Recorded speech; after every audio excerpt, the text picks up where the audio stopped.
برکتوں والا مہینہ ماہ رمضان کریم ہے، صحیفہ برکتوں کا ماہ رمضان کریم۔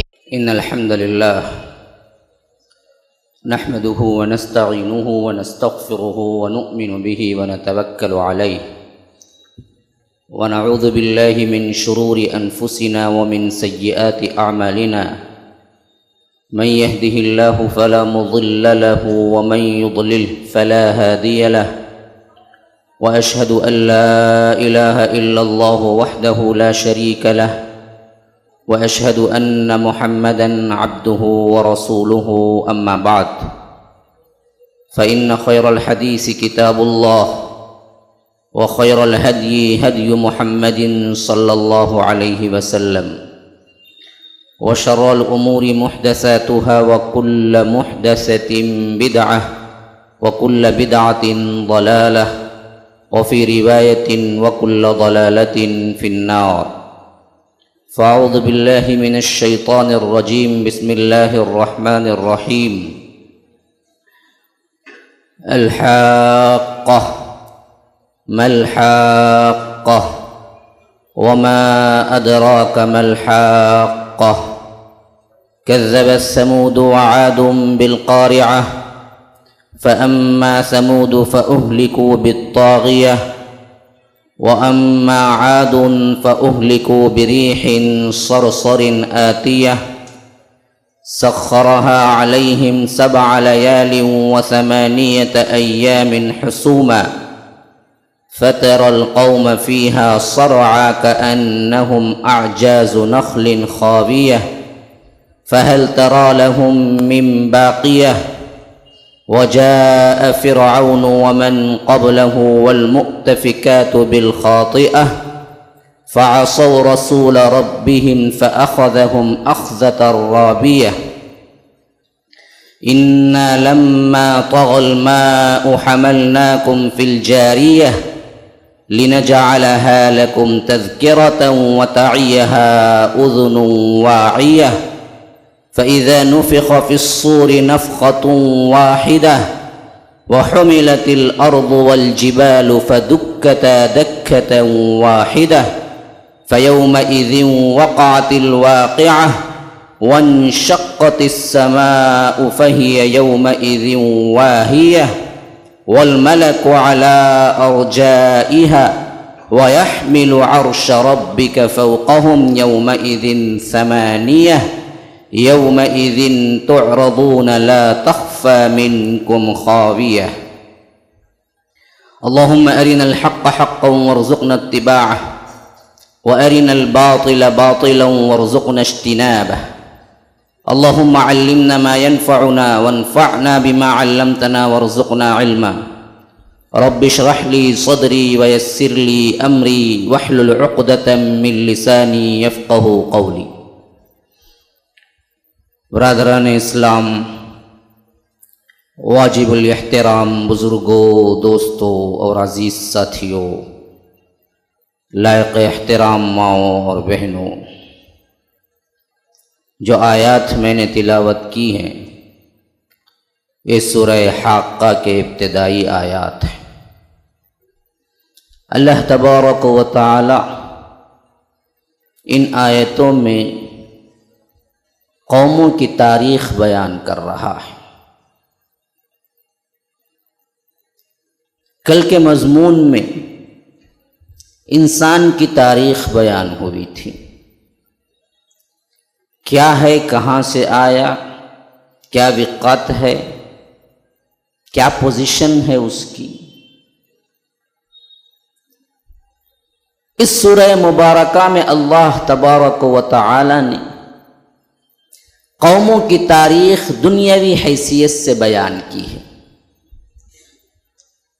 آج دنیا کی ترقی ہمارے لیے بہت بڑی آزمائش اور فتنے کا سبب ہے، اور لوگ سمجھتے ہیں کہ اس سے پہلے شاید اس طرح کوئی نہ عمارتوں کی تعمیر کیا ہوگا، نہ بادشاہی کے لحاظ سے ایسی ٹیکنالوجی کبھی کسی کو ملی ہوگی۔ آج دنیا کی ترقی خواہ کتنا ہی اللہ والا انسان کیوں نہ ہو، لیکن پھر بھی ایک دائرے میں وہ دنیا کے اندر بہک جاتا ہے، کبھی متاثر ہو جاتا ہے۔ حالانکہ دیکھا جائے تو یہ دنیا کی ابتدائی تاریخ سے لے کر آج تک بڑے بڑے لوگ جو دنیا سنوارے ہیں، بنائے ہیں، ان کے اندر نام آتا ہے کبھی فرعون کا، کبھی حامان کا، کبھی قارون کا، جس کا مقابلہ آج کا کوئی منسٹر بھی نہیں کر سکتا، کوئی بادشاہ بھی نہیں کر سکتا، کوئی محل بھی نہیں کر سکتا۔ ان کے محلات کے سامنے، ان کی طاقت، جبروت، سطوت، سلطنت کے سامنے آج کی یہ سلطنتیں تو کچھ نہیں ہیں۔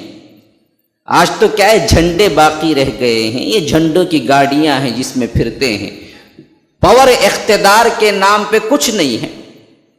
اصل تو وہ لوگ تھے جن کے بارے میں اللہ تبارک و تعالی ذکر کر رہا ہے، فرعون، حامان، قارون، یہ سب جن کو اللہ نے خود کہا ہے کہ ہم نے انہیں دنیا دی تھی، اور یہ بادشاہ تھے دنیا کے، سیاہ و سفید کے مالک تھے، جو چاہے جب چاہے کر سکتے تھے، کوئی پوچھنے والا نہیں تھا پوری دنیا کے اندر انہیں۔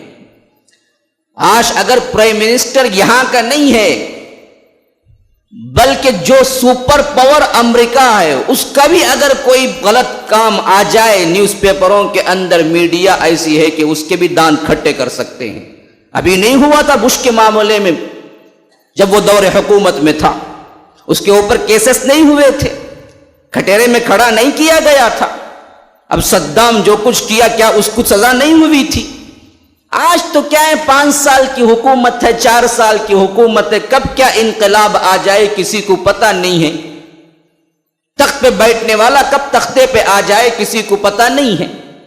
آج کی بادشاہت کیا بادشاہت ہے؟ وہ اس دور پیچھے جائیے، پیچھے جائیے، پیچھے جائیے، جن کی سلطنت و حکومت کے اندر کوئی زبان کھولنے والا نہیں تھا، خواہ کسی کو قتل کریں، کسی کو زندہ درگور کریں، کسی کو جلتے ہوئے تیل میں ڈال دیں، کسی کے خاندان چوپٹ کر دیں، پوچھنے والا کوئی نہیں تھا۔ ان کی تو اصل بادشاہت تھی، اور بادشاہت بھی کیسے؟ 1-2 سال کی بادشاہت تھی۔ فرعون نے 400 سال بادشاہت کی ہے۔ اس کی سلطنت جو تھی نا، 400 سالہ سلطنت ہے اس کی۔ روایتوں میں آتا ہے کہ کبھی اس نے سر درد کا بھی بہانہ نہیں کیا، یعنی اللہ نے اس کو ایسی چھوٹ دی تھی کہ بیماری نے بھی نہیں چھوا تھا اس کو، کبھی اس کو سر درد بھی نہیں ہوا تھا۔ 400 سالہ حکومت ہے اس کی، اور ایسی حکومت جس کے اندر کوئی دم مارنے کی مجال نہیں، کوئی اپوزیشن پارٹی نہیں، کوئی پوچھ نہیں سکتا کہ یہ حکم کیوں، یہ حکم کیوں نہیں، جو کہہ دیا کہہ دیا۔ ہاں، ایسے ایسے محلات تعمیر کیے جس کی نظیر آج بھی کیا ہے، حیرت میں ہے، اتنی ترقی کے باوجود بھی مورخین کے یہ کیسے تعمیر کر دیے، چٹانوں کے اندر، بڑے بڑے پہاڑوں کے اندر تراش لیے۔ دنیا کا خوبصورت ترین اور مہنگا ترین ایران کا بادشاہ ہے جس نے محل اپنا تعمیر کیا تھا۔ پتا ہے آپ کو، ہم اسکوائر فٹ میں ناپتے ہیں نا جگہ کے لیے، اس کی جو چھت قائم ہوئی تھی 40,000 پلروں پر تھی۔ اب اس سے اندازہ لگا لیجئے آپ وہ کتنا بڑا محل ہوگا، جس کے اندر خادمائیں ہمیشہ کے لیے 3,000 خادمائیں متحرک ہمیشہ رہا کرتی تھی، کنیزیں اس کی 3,000۔ ایک ایسا قالین بنایا تھا جس کے اوپر اگر وہ بیٹھ کے شراب پیتا تو موسم سرما میں گرما کی طرح لگی، گرمی میں سرما کی طرح لگی۔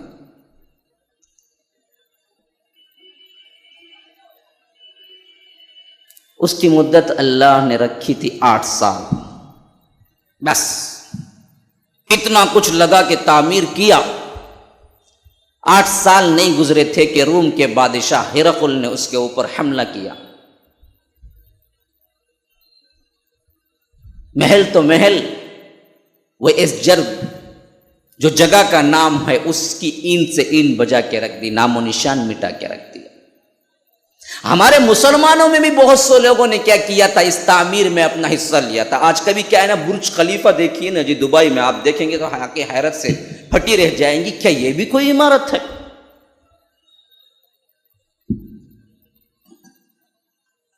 دنیا کی سب سے اونچی عمارت بنائی ہے، مسلمان ہے، دبئی اس نے بنائی ہے. اس عمارت کو دیکھ کے ایسا دل، ایسے حیرت انگیز کروٹیں بدلنے لگتا ہے کہ کیا یہ بھی یہ ہے؟ شاید اسی کو اللہ نے جنت کہا ہے، یہی جنت مل گئی دنیا کے اندر. لیکن یاد رکھ لیجئے، کائنات کل کی کل جنت کے مقابلے میں ایک حقیر ذرے سے زیادہ حقیقت نہیں رکھتی. وہ تو دنیا کا ایک حصہ تھا. مسلمانوں نے بھی تاریخ میں اسی طرح، اندلس کا بادشاہ تھا عبد الرحمن، اس نے اپنا محل تعمیر کیا تھا. ایسا محل تعمیر کیا تھا کہ آج تو ہم کیا ہیں، قمقمے کے لیے بجلی استعمال کرتے ہیں، روشنی کے لیے.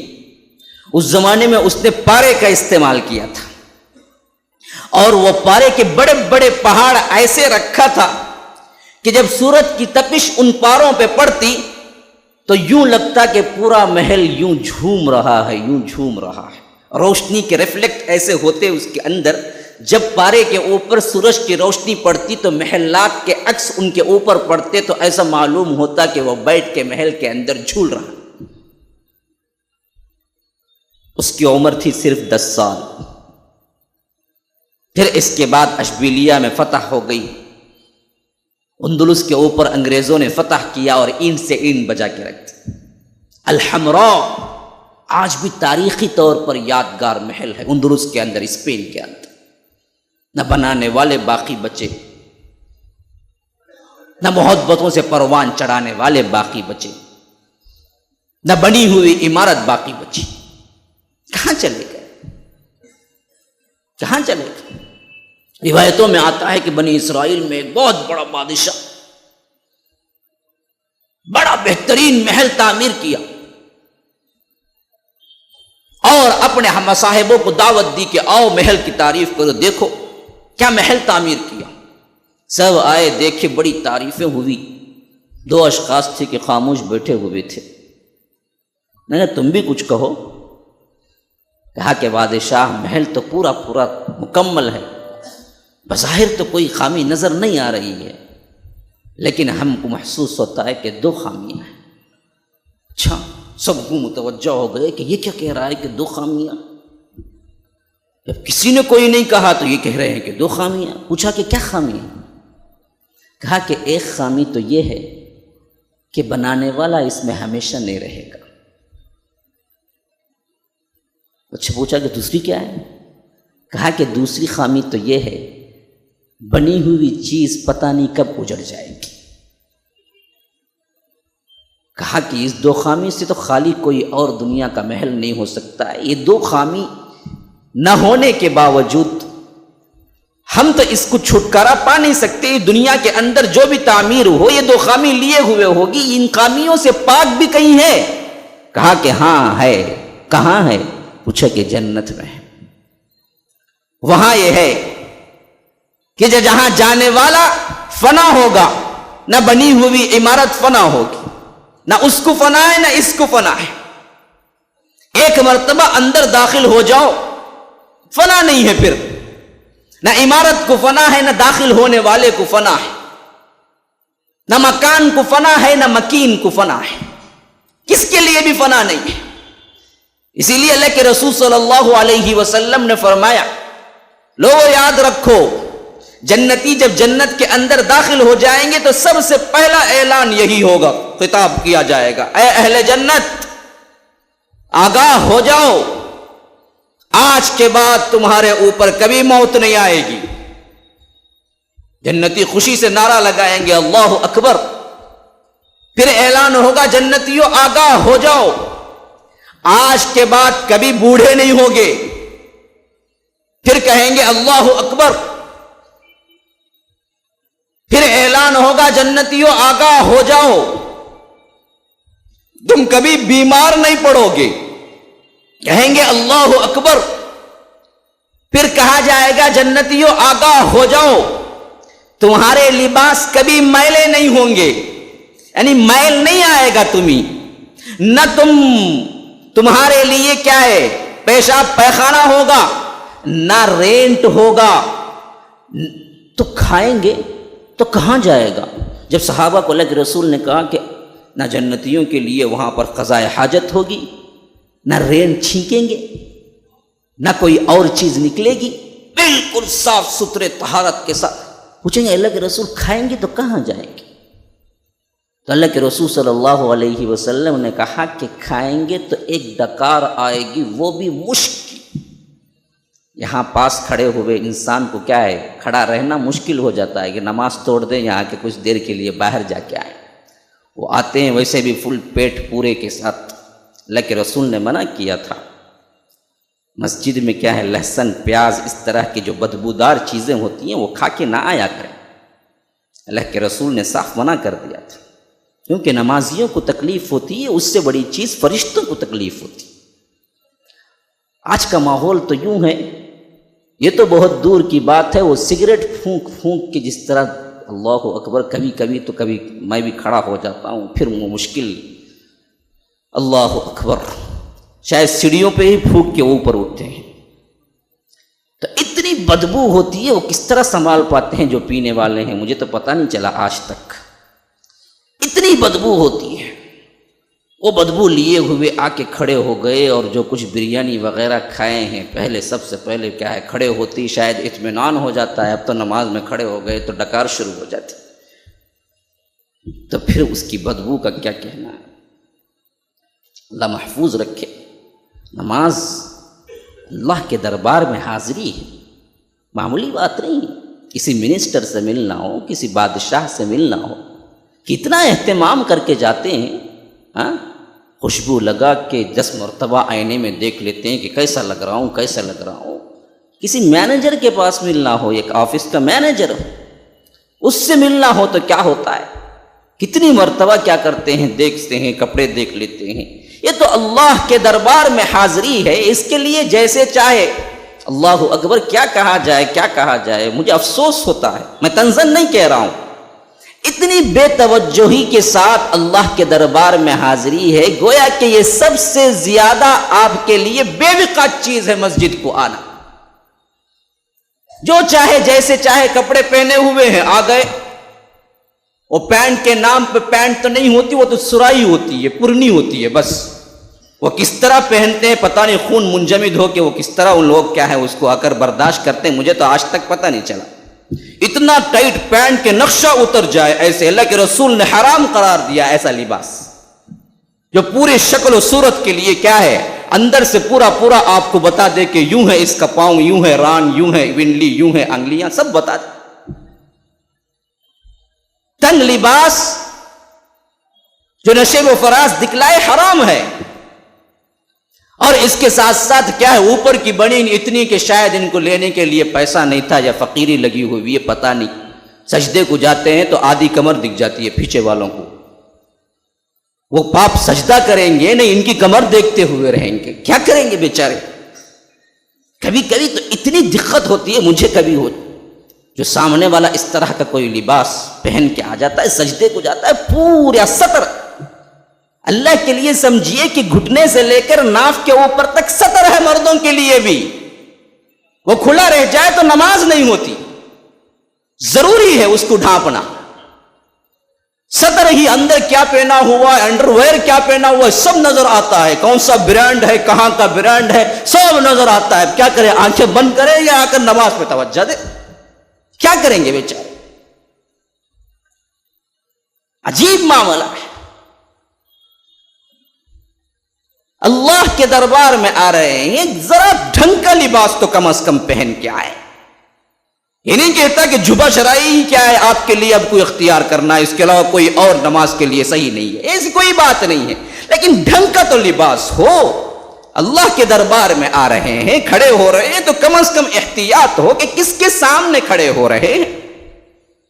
کچھ بھی نہیں، کوئی اہتمام نہیں، تو یاد رکھ لیجئے یہ اللہ تبارک و تعالی سے انتہائی لاپرواہی کی علامت ہے۔ آپ اللہ کے دربار میں آ رہے ہیں، آپ کے لیے کوئی احساس نہیں ہے ذہنوں کے اندر کہ کس کے سامنے کھڑے ہونا ہے، کس کے دربار میں کھڑے ہونا ہے، کس کے سامنے حاضری ہے۔ تو اللہ کے رسول صلی اللہ علیہ وسلم نے فرمایا کہ دیکھو جنت میں کیا ہوگا، تمہارے لیے بس ایک ڈکار ہوگی، اور وہ ڈکار بھی کیسے ہوگی؟ مشک کی طرح۔ وہ مشک کی ڈکار جب باہر نکلے گی، تمام جو کچھ کھائے پیے سب ہضم ہو جائے گا۔ اللہ تبارک و تعالی اپنے فضل و کرم سے تمہارے جسم پہ بھی پسینہ عطا کرے گی، وہ پسینہ بھی مشک کی طرح خوشبودار ہوگا۔ مشک کو ہم نے کبھی نہیں دیکھا ہے، یاد رکھ لیجئے یہ دراصل ہرن کے پیٹ کے نافے میں بنتا ہے اصل مشک، قدرتی ہے، جس کا ایک قطرہ اگر یہاں ڈال دی جائے تو کئی دنوں تک خوشبو پھیلتی رہے گی، اتنا خوشبودار ہوتا ہے جو اصل ہوتا ہے ہرن کے پیٹ کے نافے میں ہوتا ہے، اللہ قدرتی طور پہ بناتا ہے۔ اسی ایک دو تین قطروں کو لے کے کیا کرتے ہیں عطر فروش یا عطر بنانے والے کئی باٹل تیار کرتے ہیں، اور کئی مہنگے داموں میں کیا ہے بکتا ہے، وہ بڑے بڑے کیا ہیں بادشاہ اور جو کچھ امراء ہوتے ہیں وہ استعمال کرتے ہیں۔ عام آدمی کے خیال میں تو مشک اصلی آ ہی نہیں سکتا۔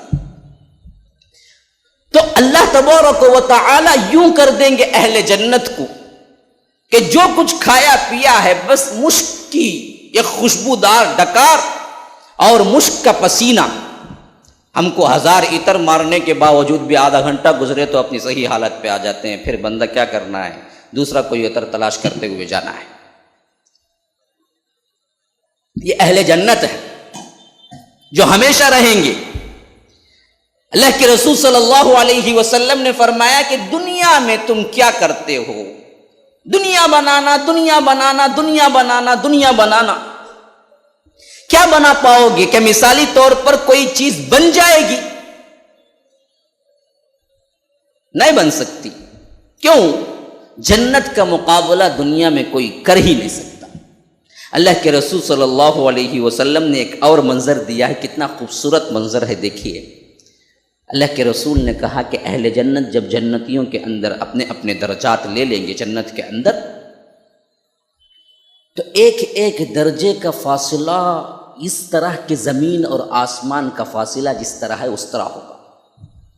تم نیچے بیٹھ کے اوپر مشرق میں، اوپر افق پر، اوپر آسمانوں پہ جس طرح تم الگ الگ ستارے کہیں جھومتے ہوئے نظر آتے ہو، تمہیں الگ الگ ٹمٹماتے ہوئے نظر آتے ہیں، بعین ہی اہل جنت اپنے اپنے مقامات کے لحاظ سے ایک ایک دائرے میں الگ الگ اپنی اپنی بادشاہی میں نظر آئیں گے۔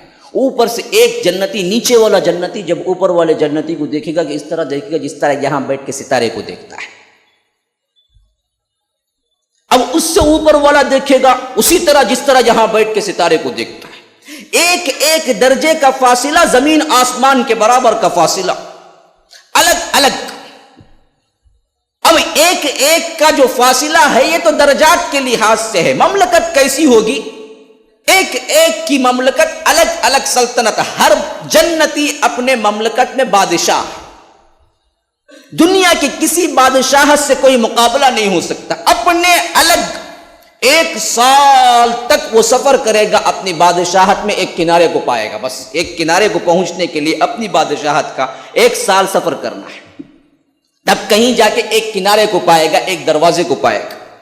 یہاں تک کہ وہ سفر بھی جس طرح یہاں کا پیدل سفر ہے اس طرح کا سفر نہیں، وہ تو ہواؤں میں اڑے گا، بجلی کی سی تیزی سے جائے گا، پتہ نہیں اور کیا کیا انتظامات اللہ نے کر رکھے ہیں اہل جنت کے لیے۔ سواری کون سی سواریاں ہیں؟ آج ہمارے لیے کاریں ہیں اور ایسے ایسے کیا ہیں تیز رفتار سواریاں آ چکی ہیں کہ عقل حیران ہے۔ پتہ نہیں اللہ تبارک و تعالی اہل جنت کے لیے اور کون سا بہترین سواریاں بنا کے رکھا ہے۔ ایک صحابی آئے اللہ کے رسول صلی اللہ علیہ وسلم کے پاس، کہا کہ اللہ کے رسول گھوڑے ہیں، مجھے گھوڑا بڑا پسند ہے اللہ کے رسول، جنت میں گھوڑے ملیں گے؟ کہا کہ کیوں نہیں ملیں گے، ضرور ملیں گے، لیکن یہاں کی طرح نہیں ہوں گے، وہ گھوڑے بھی ہوں گے، ان گھوڑوں کو پر بھی ہوں گے، اور ہوں گے سونے چاندی کے گھوڑے، تم حکم دو گے وہ بجلی کی سی تیزی سے وہاں پر پرواز کریں گے۔ اللہ کے رسول صلی اللہ علیہ وسلم کے پاس ایک اور صحابی آئے، کہا کہ اللہ کے رسول مجھے کھیتی باڑی بڑی پسند ہے، جنت میں کھیتی باڑی ہوگی، میں ہل چلاؤں گا۔ اللہ کے رسول نے کیوں نہیں کرے، اللہ حکم دے گا تمہارے لیے کھیتی تیار کی جائے گی، تم ہل چلاؤ، لیکن کیا چلاؤ گے، وہاں تو سونا ہوگے گا، جنت کا ادنا میٹیریل ہے نا۔ صحابہ نے اللہ کے رسول صلی اللہ علیہ وسلم سے پوچھا، اللہ کے رسول جنت کے بارے میں ہمیں بتائیے کہ کیا ہے۔ کہا کہ ایک اینٹ سونے کی، ایک اینٹ چاندی کی، بیچ میں جو کارا ہے وہ مسک کا مسالہ ہونا چاہیے نا دونوں کو فٹ کرنے کے لیے، وہ مسالہ کس کا ہے؟ مشک کا، ایک چاندی کی ایک سونے کی، بیچ کا مسالہ مشک کا، پلاسٹنگ ہونی چاہیے نا۔ اب دیکھیے نا یہاں تو کیا ہے، اندر دیوار میں کیا ہے، آپ کو اینٹ بھی ہے، مسالہ بھی ہے، سیمنٹ بھی ہے، لیکن جب تک پلاسٹر نہیں ہوتا اس کی خوبصورت ہی نہیں آتی۔ تو اللہ کے رسول نے کہا کہ یہ تو اینٹ ہے، سونا، پھر چاندی، پھر درمیان میں مشک، ان دونوں سے کیا ہے پھر عمارت بنی۔ اب اوپر پلاسٹر کیا ہے، موتی ہیں، زمرد ہیں، یاقوت ہیں، یہ قیمتی قیمتی ہیرے ہوں گے جو اوپر کیا ہے۔ تاج محل جب بنایا تھا نا شاہ جہان نے اپنی بیوی کے لیے، تاج محل جب بنایا تو اب تو کچھ نہیں رہ گیا ہے، اب جتنے آئینے نظر آتے ہیں تاج محل میں، کہا جاتا ہے کہ اصل میں ان جگہوں پہ وہ اس نے کیا کیا تھا، ہیرے فٹ کیے تھے۔ یہ انگریز آئے تھے نا یہاں پر، جن کی اتباع میں ہم خوشی خوشی پوری زندگی گزارتے ہیں، وہ ہیں پورے لٹیرے جو لے کے گئے ہیں یہاں سے سب کچھ، انہوں نے کھکر کھکر کے سب کچھ نکال لیا ہے۔ اب بعد میں کیا ہے، اس کی خوبصورتی کے لیے حکومت نے یوں کیا کہ وہاں پر شیشے لگا دیے، اب تو شیشے لگے ہوئے ہیں ان دیواروں میں، اصل تو اس نے کیا ہے ہیرے جواہرات وہاں پر جڑائے تھے۔ تو اللہ تبارک و تعالیٰ نے یہ جنت جو بنائی ہے نا، وہ کیسے بنائی ہے، ایک اینٹ سونے کی، ایک اینٹ چاندی کی، بیچ میں گارا مسک کا، اور اوپر پلاسٹرنگ جو ہوئی ہے وہ یاقوت، زمرد اور قیمتی جواہرات سے مزین۔ یہ ہے جنت، اور جنتیوں کے اندر جو کچھ چاہتے ہو، ہر قسم کا کام تمہارے لیے اللہ تبارک و تعالی نے تیار کر کے رکھا ہے، لیکن ہر چیز سونے کی۔ اللہ کے رسول صلی اللہ علیہ وسلم نے کہا کہ درخت سونے کا، لکڑیاں سونے کی، ادنا پتے سونے کے، ڈالیاں سونے کی۔ تو ایک صحابی اٹھے، کہا کہ اللہ کے رسول سونے میں سے پھل کیسے آئے گا، درخت ہوں گے سونے کے ہوں گے، پتیاں سونے کی ہیں، ڈالیاں سونے کی ہیں، پھر درخت میں سے پھل کیسے کھائیں گے ہم؟ کہا کہ دنیا میں لکڑی میں سے پھل کیسے آتا تھا، یہ بھی تو عجیب تر بات ہے نہیں ہے؟ ہاں لکڑی ہے، کتنی عجیب بات ہے، کبھی آپ نے غور کیا ہے؟ درخت پہ تنا ہے لکڑی، ڈالی ہے لکڑی، اب وہ لکڑی میں سے کتنا خوبصورت پھل نکل رہا ہے۔ تو صحابی خاموش ہوئے، کہا کہ جو دنیا میں اللہ تبارک و تعالیٰ کے حکم سے لکڑی سے پھل آ رہا ہے، وہیں جنت میں اللہ تبارک و تعالیٰ کے حکم سے سونے سے پھل آئے گا، تم کھاؤ گے۔ تو یاد رکھیے، جو اللہ کے رسول صلی اللہ علیہ وسلم کے پاس ایک اور صحابی آئے، کہا کہ اللہ تبارک و تعالیٰ شاید جنتیوں کو کبھی کوئی تکلیف نہیں دے گا۔ کہا کہ ہاں نہیں دے گا۔ پھر تو ایک تکلیف دہ چیز کی اللہ تبارک و تعالیٰ ذکر کر رہا ہے جنت کے اندر، اللہ کے رسول یہ کیسے ہوگا؟ فرمائے کیا؟ کہا کہ اللہ تبارک و تعالیٰ کہتا ہے کہ جنتیوں کو ہم بیری ہے نا، سدرہ فی صدر مخضوط، اللہ کہتا ہے کہ ہم بیری کا پھل کھلائیں گے۔ اور پتہ نہیں یہ بیری کے معاملے میں کیا مسئلہ ہے، یہ جہاں ہے، اوپر ایک جہاں ہے، اوپر ایک جہاں ہے، وہ جہاں سراپا اللہ تبارک و تعالیٰ کا حکم چلتا ہے۔ اب اس جہاں کا ایک آخری حد اینڈ ہے، تو وہاں پر بھی اللہ نے ایک بیری کا درخت رکھا ہے، اینڈنگ پوائنٹ، سدرۃ المنتہا، جو اللہ تبارک و تعالیٰ نے اللہ کے رسول کو معراج میں بلایا تھا تو جبرائیل یہ سدرۃ المنتہا تک ساتھ تھے بس. پھر اس کے بعد کہا کہ اللہ کے رسول یہاں سے میں بھی آگے نہیں بڑھ سکتا. وہ بیری کا ایک درخت ہے. بظاہر ہمارے لیے تو بیری کا درخت کوئی کشش نہیں رکھتا ہے اور بیر بھی اتنے سڑے ہوتے ہیں کہ کبھی کھانے کو جی نہیں چاہتا ہے یہاں کے.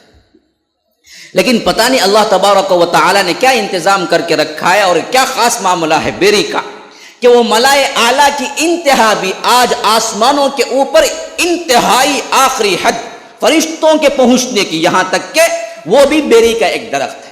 عند سدرۃ المنتہا عندہا جنت المأویٰ، وہاں ہی ہے جنت مأویٰ. جنت کہاں ہے؟ وہاں ہے سدرۃ المنتہا عندہا جنت المأویٰ. اللہ کے رسول نے کہا کہ میں نے دیکھا تھا وہ بیری کا درخت جس کے پتے ایک ایک پتا دراصل ہاتھی کے کان کے برابر تھا اور ہر پتے میں سے نور یوں ٹپک رہا تھا کہ اس کا کوئی ایک تصویر میں تمہارے لیے بیان نہیں کر سکتا. اللہ تعالیٰ کہتا ہے کہ اذ یغشی السدرۃ ما یغشی، چھائی ہوئی تھی چیز جو چھائی ہوئی تھی وہ سدرہ کے اوپر. تو یہی سدرہ پھر جنت میں بھی آ رہا ہے. اللہ تبارک و تعالیٰ اہل جنت کے لیے بھی یہ سدرہ کا پھل رکھا ہوا ہے. اور معلوم ہونا چاہیے سدرہ کا پھل جو اگتا ہے نا اس کے اندر بڑے بڑے کانٹے ہوتے ہیں. تو وہ صحابی آئے، کہا کہ اللہ کے رسول یہ تو ایسا پھل ہے، ایسا درخت ہے جس کے اوپر الگ الگ اتنے اتنے بڑے کانٹے ہوتے ہیں، ہم جب پھل توڑیں گے تو کانٹے آ جائیں گے. ایسا تکلیف دہ پھل جنت میں اللہ نے کیوں رکھا ہے؟ اللہ کے رسول صلی اللہ علیہ وسلم نے کہا کیا تم یہ نہیں پڑھتے فی صدر مخضود؟ مخضود کہتے ہیں بغیر کانٹوں والے پھل کو. اللہ نے سدرہ رکھا ہے جنتیوں کے لیے لیکن وہاں پر کانٹے نہیں ہیں، ہر کانٹے کے بدلے ایک اور پھل ایکسٹرا کیا ہے. کانٹے وہاں نہیں آئیں گے. تو اس صحابی کے پوچھنے سے صحابہ رضوان اللہ علیہم اجمعین سب کے لیے تفسیر بن گئی. یعنی وہاں پر کوئی تکلیف نہیں ہے اور تم جو چاہے کرو گے، جو تمہاری خواہشیں ہوگی اسی خواہش کے ساتھ تم جنت کے اندر آؤ گے. وہ آئیڈیل گھر ہے، آئیڈیل نمونہ ہے. وہاں تیار کرو، وہاں بنانے کے لیے تم یہاں تقدو کرو، یہاں نہ بناؤ. یہاں جو کچھ بنایا ہے نہ بنانے والا قائم رہا نہ بنی ہوئی چیز قائم رہی. یہ جو چاہے مل سکتا ہے نا. ایک مولوی صاحب سے آگے پوچھے گئے تھے، مولوی صاحب جنت میں سگریٹ ملیں گا کیا؟ مولوی صاحب مجھے بہت پسند سگریٹ. مولانا بولے کہتے ہیں ہاں ضرور ملیں گا لیکن سلگانے کے لیے جہنم کو جانا بولے گا.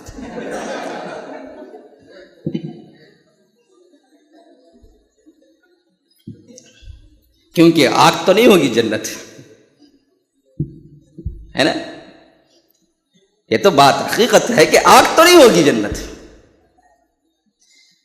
تو جو چاہے وہ فیہا ما تشتہیہ الانفس وتلذ الاعین وانتم فیہا خالدون. جو چاہے تمہارے لیے اللہ تبارک و تعالی نے تیار کر کے رکھا ہے لیکن یہاں بنانے کے لیے نہیں. یہاں نہ بناؤ، دنیا نہ بناؤ، اس کے پیچھے مت بھاگو. یہاں کیا کرو؟ جتنا کچھ میں تمہاری زندگی قناعت پسندی سے گزر سکتی ہے گزار. وہاں کی تیاری میں لگے رہو. اسی لیے اللہ تبارک و تعالی انتہائی خوبصورت جو دنیا بنائی تھی ان کی مثال دیتا ہے. کیا قائم رہ گئے وہ لوگ؟ میں نے اتنا کچھ اس وجہ سے بیان کیا کہ ان آیتوں کو صحیح طور پہ سمجھ سکے جو میں نے ابھی تلاوت کی. الحاقہ ملحاقہ وما ادراک ملحاقہ کذبت ثمود وعاد بالقارعہ. ہو کر رہنے والی حق ہے نا، اسی کا مؤنث تانیث ہے حق کا، اور مد لگتا ہے تو حاقہ بن جاتا ہے. باطل حق. الحاقہ ہو کر رہنے والا. ملحاقہ کیا ہو کر رہنے والا. وما ادراک ملحاقہ کیا ہے وہ حق ہو کر رہ جانے والا، تم کیا سمجھے. کذبت اب دیکھیے کوئی اس کی توضیح نہیں ہے. وہ کیا ہے؟ اس کی توضیح ہی نہیں ہے. اللہ کہہ رہے کذبت ثمود وعاد بالقارعہ. یہ ہیں وہ لوگ جو ہو کر رہ جانے والی اس چیز کو جھٹلا دیا. کون؟ عاد اور ثمود نے. عاد کون سی قوم؟ جو اپنی قوت سطوت اور اپنے ہاتھوں سے بڑے بڑے پہاڑوں کے اندر ایسے محلات تعمیر کرتے تھے کہ آج تک ان کی نشانیاں باقی ہیں، اور آج بھی دنیا حیرت میں ہے کہ انہوں نے بغیر اوزار کے اس طرح بڑے بڑے چٹانوں کے اندر کس طرح سنگ تراشی کی ہے۔ عاد، من اشد منا قوہ، ہم سے زیادہ طاقتور ترین کون ہے؟ یہ ہے عاد۔ ایک ایک انسان بڑے بڑے درختوں کے مانند ہوا کرتا تھا، ایک ایک انسان۔ روایتوں میں آتا ہے کہ بڑے بڑے درختوں کو اس طرح جس طرح ہم چھوٹے چھوٹے کیا ہیں پودوں کو ہاتھ سے نکالتے ہیں، اسی طرح وہ بڑے بڑے درختوں کو یوں ہاتھ سے نکالتے تھے۔ اللہ نے ایسی قوت دی تھی انہیں۔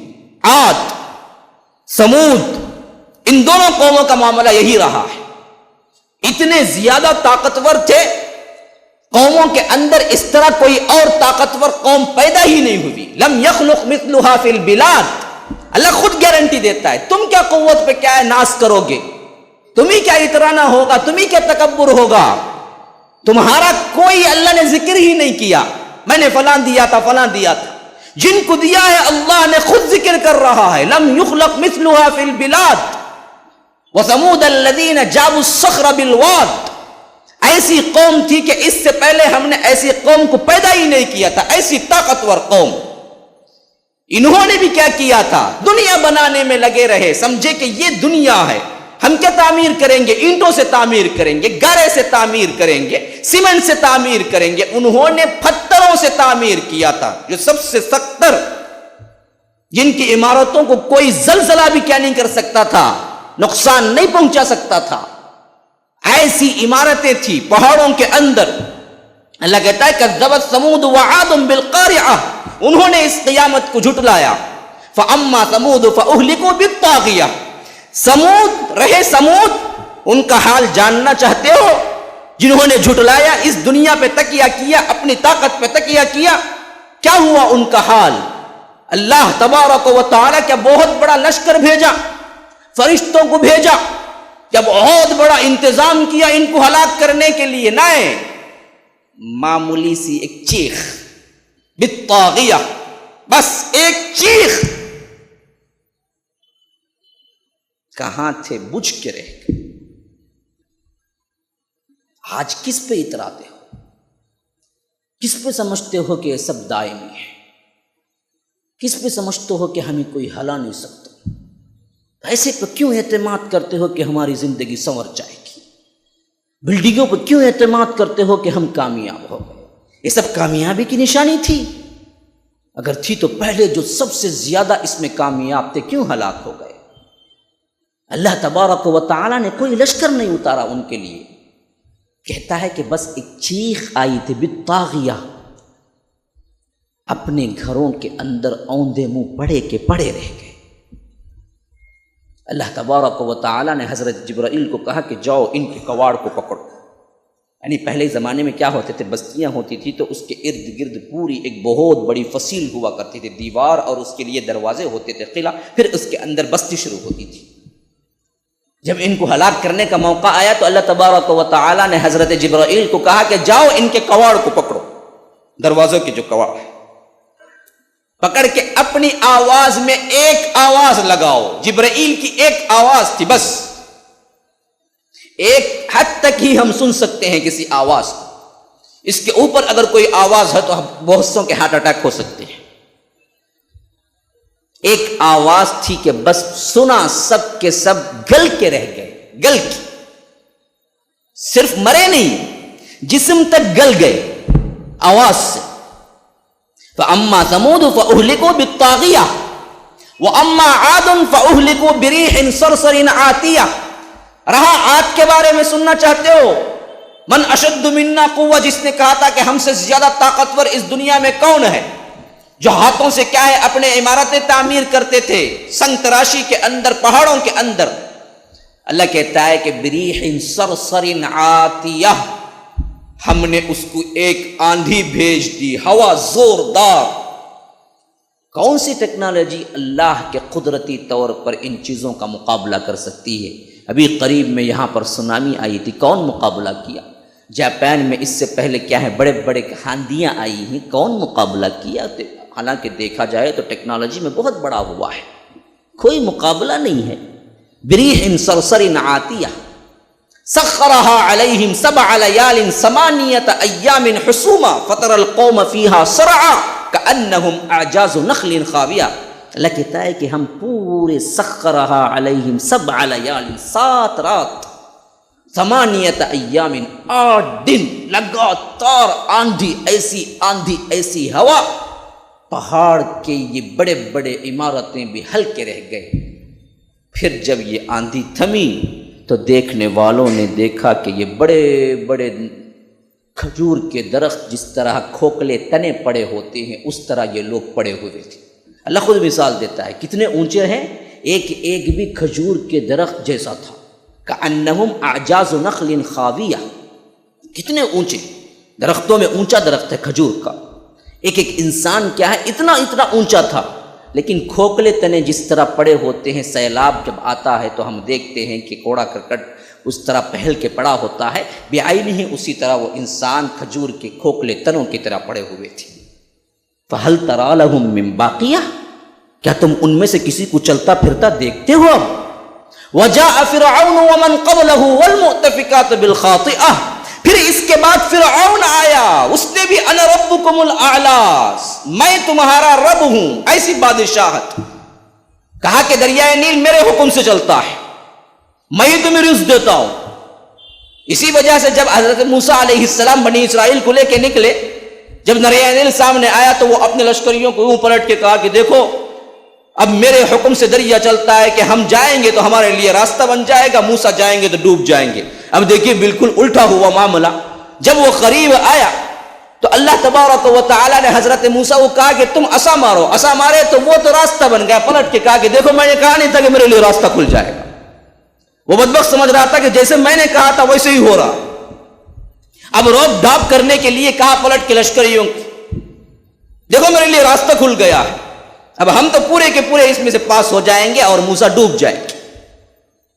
پھر اس کے بعد حضرت موسیٰ نکلے اور آخری میں پہنچ گئے، جبکہ یہ ابھی درمیان میں تھا، تو اللہ تبارک و تعالیٰ نے حکم دیا کہ اب مل جاؤ دریا کو۔ دو پارٹ الگ الگ کھڑے ہوئے تھے پہاڑوں کی طرح یوں، تو اللہ تبارک و تعالیٰ نے حکم دیا کہ دونوں مل جاؤ۔ تو اپنی آنکھوں سے اس وقت دیکھ رہا تھا، وَأَنْتُمْ تَنْظُرُونَ، یہ دراصل کیا ہے، سمجھتا تھا کہ دریائے نیل پہ بھی میری حکومت ہے، میں رزق دے رہا ہوں، جن کو چاہے جب چاہے جو حکم چاہے دے، اور کوئی اس کا حکم ٹالنے والا نہیں تھا۔ بنی اسرائیل کو غلام بنا لیا تھا۔ ایک دور آیا حضرت موسیٰ علیہ السلام ابھی مدین میں ہیں تو حکم دیا کہ جتنے بھی بچے پیدا ہو رہے ہیں سب کو قتل کر دو۔ کوئی اپوزیشن پارٹی نہیں پوچھے کہ فرعون تو نے کیوں ایسا حکم دیا ہے، بس بچوں کو قتل کرنے لگے۔ یقتل ابناءہم ویستحیی نساءہم وإنا فوقہم قاہرون، جو چاہے حکم دے رہا ہے۔ تو ایسا فرعون، ایسا کوئی بادشاہ آج ہے؟ جو بادشاہ ہم دیکھ کے، جو سلطنت، جو دنیا دیکھ کے ہم مرعوب ہو جاتے ہیں کہ ہاں جی یہ بہت بڑا ہے، تو اللہ کہتا ہے کہ اس سے بہت بڑے بڑے آ کے گزر گئے تھے، ان کی کوئی وقت نہیں ہے میرے پاس۔ تاریخ پڑھو، وجاء فرعون ومن قبلہ والمؤتفکات بالخاطئہ فعصوا رسول ربهم فاخذهم اخذۃ رابیہ، وہ بھی دراصل اللہ کی نافرمانی کرنے والا تھا تو ہم نے اس کو پکڑا اور زبردست پکڑا۔ کہاں گیا فرعون؟ اسی طرح فرعون کے دور میں قارون تھا۔ ان قارون کان من قوم موسیٰ فبغى علیہم، حالانکہ یہ اہل ایمان میں سے تھا، شاید منافق تھا، بنی اسرائیل میں سے تھا، اللہ کو مانتا تھا۔ ہاں یاد رکھ لیجئے، یہ دنیا کو سب کچھ سمجھنا اور جمانا ہے نا، یہ ہے قارون کو لے ڈوبنے والا عمل، ورنہ وہ تو بنی اسرائیل میں سے تھا۔ کان من قوم موسیٰ، وہ فرعون میں سے نہیں تھا، مصری نہیں تھا، قبطی نہیں تھا، وہ بنی اسرائیل میں سے تھا، لیکن دنیا کے اندر اتنا آگے بڑھا ہوا تھا، سمجھتا تھا کہ یہ دولت میں نے اپنے ہاتھ سے کمائی ہے، کبھی نہیں جائے گی میرے ہاتھوں۔ تو اللہ تبارک و تعالی نے کہا کہ ایسے ہی اپنی دولت کے ساتھ زمین میں دھس جاؤ۔ فخسفنا به وبداره الارض، اس کا جو کچھ محل ہے نا، جو کچھ وہ تعمیر کیا تھا اور جو کچھ دولت تھی، وہ دولت بھی کیا ہے، اس کی چابیاں کئی اونٹوں میں اور کئی بہت بڑی جماعت اس کو اٹھایا کرتی تھی۔ اللہ نے یوں کیا کہ اس کو، اس کے خزانوں کو، اس کے محلات کو، اس کا لاؤ لشکر کو، سب کے سب کو ایسے ہی زمین پھاڑ کے اندر دفنا دی زندہ، اور وہ قیامت تک نیچے ہی جا رہا ہے، دھستا ہی جا رہا ہے، دھستا ہی جا رہا ہے، دھستا ہی جا رہا ہے۔ جس نے سمجھا تھا کہ یہ دولت ہے، یہ مجھے بچا لے گی۔ اسی طرح شداد ہے، تاریخ کا بہت بڑا، اس نے مذاقاً کہا کہ اللہ مجھے جنت دینا چاہتا ہے، میں خود جنت یہاں تعمیر کر لیتا ہوں۔ حکم دیا اپنے غلاموں کو کہ جنت تعمیر کرو۔ جنت تعمیر ہوئی، ہاں، کئی ہزار غلام رات دن محنت کر کے ہر طرح کے پھل، ہر طرح کے میوے، ہر طرح کے باغات لگا کے اطلاع دیے کہ آقا تم نے جو کچھ حکم دیا تھا اس طرح ہم نے کیا ہے جنت تیار کر دی ہے، آ کے وزٹ کرو، دیکھو۔ اللہ دیکھ رہا تھا، یہ جنت دیکھنے کے لیے اپنے لاؤ لشکر سے نکلا اور بالکل اپنے محل کے قریب پہنچ کے ایک پاؤں جنت کے اندر ہے، ایک پاؤں باہر ہے، تو اللہ نے حکم دیا کہ روح جبرائیل کو کہ جاؤ اور اس کے لیے کیا ہے عذاب کا کوڑا برساؤ، اور ملک الموت کو حکم دیا کہ تم کیا ہے اس کی روح کھینچ لو۔ ایک پاؤں اندر ایک پاؤں باہر، وہیں مر گیا دروازے کے پاس، کوئی باقی نہیں بچا۔ یہ ہیں جنہوں نے دنیا کمائی ہے، دنیا بنائی ہے۔ اب سنتے ہو جنہوں نے یہ سب کچھ کیا ہے برباد ہو کے رہ گئے، ان کے ساتھی بننا کوئی پسند کریں گے؟ اللہ کے لیے بتلائیے، بیٹھنے والوں میں کوئی پسند کرے گا؟ حامان کا، قارون کا، شداد کا، فرعون کا اللہ تبارک و تعالی قیامت کے دن ساتھی بنا دے؟ نعوذ باللہ ثم نعوذ باللہ، پناہ مانگتے ہیں۔ اللہ کے رسول صلی اللہ علیہ وسلم کہتے ہیں جو مسلمان ہو کر نماز نہ پڑھتا ہے، بے نمازی مسلمان، بے نمازی مسلمان کل حشر کے میدان میں اللہ تبارک و تعالی فرعون، حامان، قارون کے ساتھ اٹھائے گا اور اسی کے پیچھے جائے گا، اس کے جھنڈے تلے جائے گا۔ بے نماز اللہ کے لیے اپنے آپ کو، یہ رمضان کے رمضانی نہیں ہے، صرف رمضان میں نماز پڑھ لیا پھر بقیہ دنوں میں نماز بھول گئے، یہ نماز اللہ کو مطلوب نہیں ہے، 5 وقتہ اللہ تبارک و تعالی نے فرض کیا ہے۔ یہ نماز اگر آپ نہیں پڑھتے ہیں تو کل قیامت کے دن تیار ہو جائیے، حشر کے میدان میں ہارون، قارون، حامان، شداد، اس کے ساتھ اللہ تبارک و تعالی کہے گا کہ جاؤ ان کے پیچھے جاؤ، انہی کے ساتھ رہو۔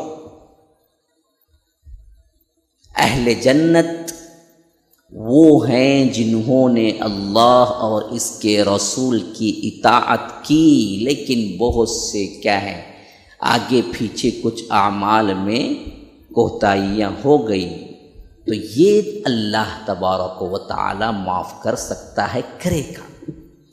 لیکن بالارادہ بالنیہ آپ کی زندگی یوں بن گئی کہ میں کیا کروں گا، رمضان آیا تو پڑھوں گا، پھر اس کے بعد 11 مہینے نہ پڑھوں گا، 11 مہینے نافرمانی کرتا رہوں گا، پھر رمضان آیا تو دھوکہ دینے کے لیے بن جاؤں گا، تو پھر یہ مسلمانیت نہیں ہے۔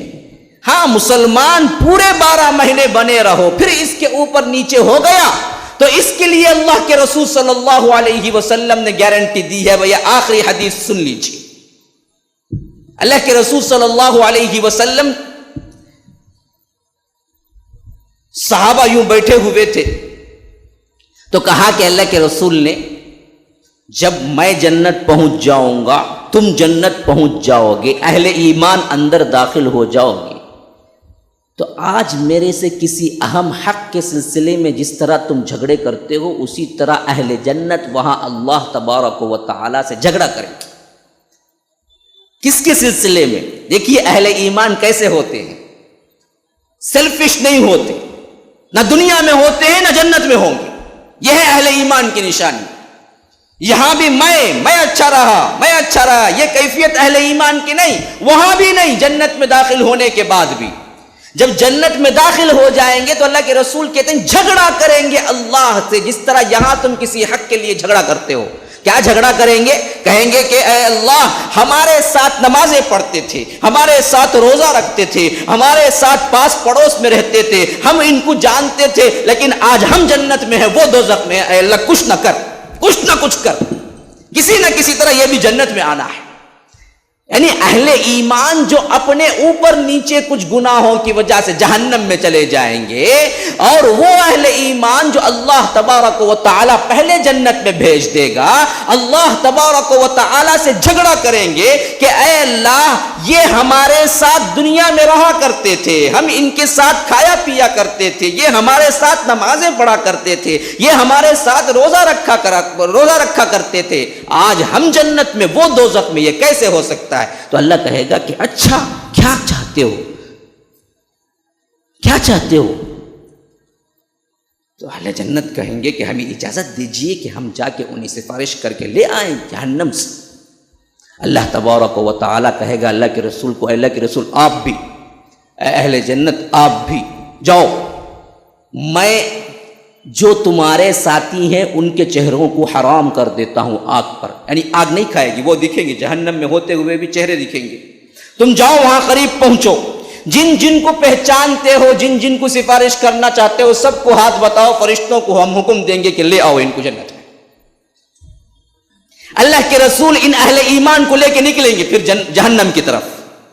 جب وہاں کنارے پہ پہنچیں گے تو اللہ تبارک و تعالی ان اہل جہنم جو اہل ایمان ہیں، آگے پیچھے ہو جاتے ہیں کچھ گناہ، یہ اور بات ہے، تو اللہ تبارک و تعالی ان کے چہروں کو حرام کر دے گا، جہنم نہیں کھائے گی، اور اہل ایمان قریب پہنچ کے کہیں گے کہ آؤ، میں ان کو جانتا تھا۔ اللہ کے رسول صلی اللہ علیہ وسلم بھی اپنے اہل ایمان امتیوں کو نکالیں گے، یہاں تک کہ بہت بڑا گروہ لے کے جب واپس پہنچیں گے تو اللہ تبارک و تعالی پوچھے گا کہ بس، کہیں گے کہ بس، اللہ کہے گا کہ اچھا جاؤ۔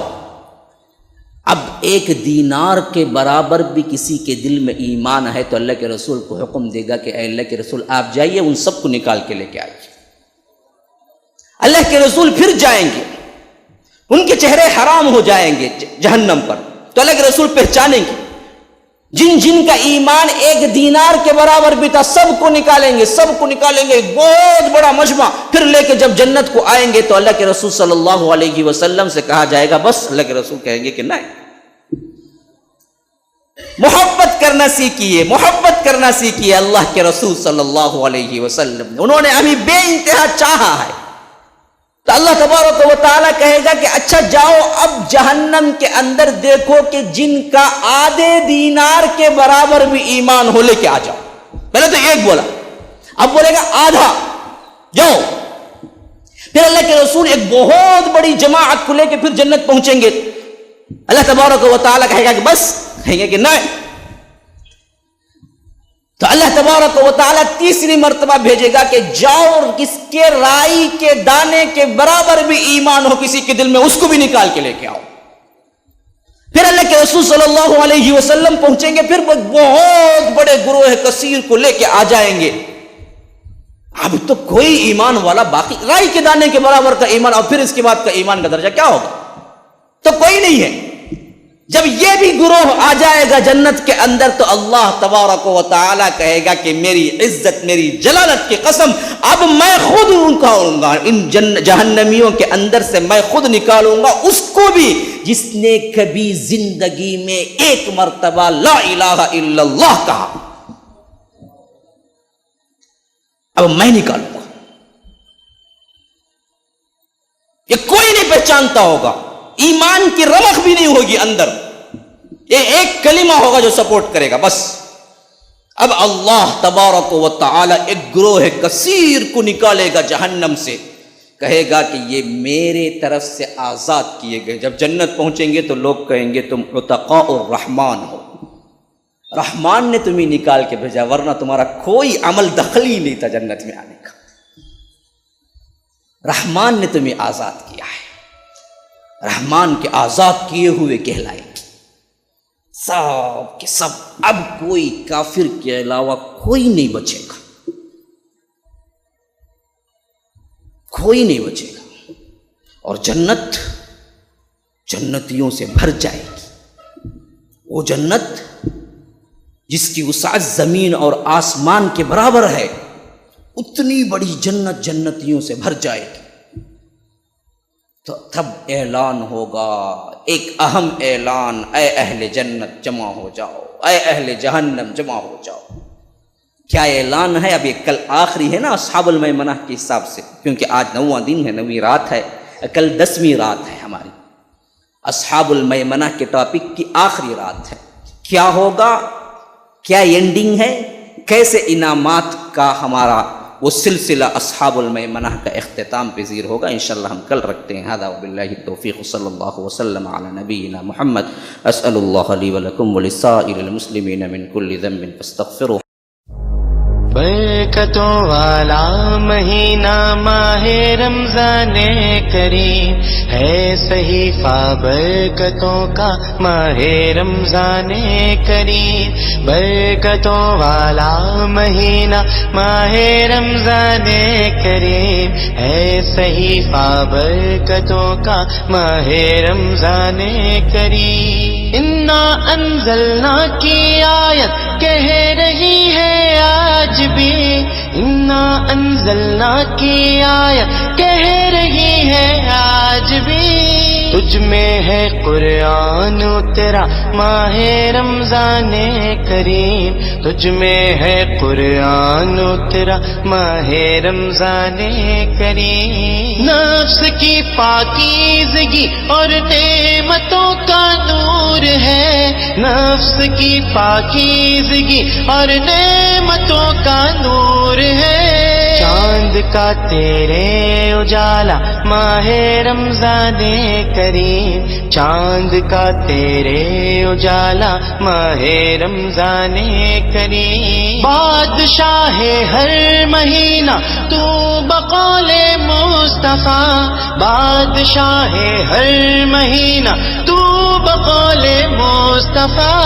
ہر مہینہ ہے رعایا ماہ رمضان کریم، ہر مہینہ ہے رعایا ماہ رمضان کریم. تیری آمد عید کی آمد کی بنتی ہے نقیب، تیری آمد عید کی آمد کی بنتی ہے نقیب. ہے تو ہی خوشیوں کا سایہ ماہ رمضان کریم، ہے تو ہی خوشیوں کا سایہ ماہ رمضان کریم.